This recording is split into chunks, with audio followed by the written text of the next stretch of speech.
Hey guys, it's Brigitte with San Luis Seed Company. I want to talk to you guys about pollination. Pollination is so important to create the fruits that you need on your squash or the fruits on your corn, which is the corn cob. So specifically, I want to talk about squash pollination. If you have issues with your squash and it starts to form and it browns and it falls off, it's very likely that it could be an issue with pollination.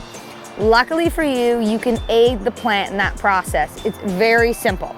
So basically what you want to do is you're going to come in and on a squash plant, this is a very good example. There's actually two different flowers. You have the male and then you have a female. The pollen has to come from the male and go into the female to make the fruit form.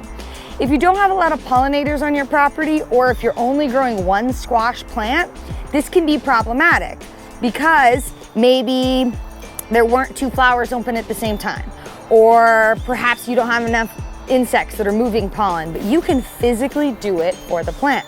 So I'm gonna take the male off. Don't worry, it's not gonna hurt the plant. And you can see, look at all that beautiful pollen right there. And I'm going to just manually put it into the female. Just like that, that's all it takes. By doing this process, I'm gonna guarantee that there's gonna be plenty of pollen that goes from the male to the female and I get a full fruit set. That's really important.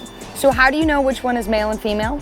Well, the male is gonna look somewhat phallic looking, but the big key is if you look on the back of the female, there's a baby fruit. There will always be a baby fruit on the back side of the female flower. If you look at this one, here again, these flowers look very much the same. This one has a fruit on the back, and if we go to the back of this flower, deep down in there, there's a baby fruit. That baby fruit is gonna grow up to be a bigger baby fruit. And then they can even get as big as these guys. Look at them.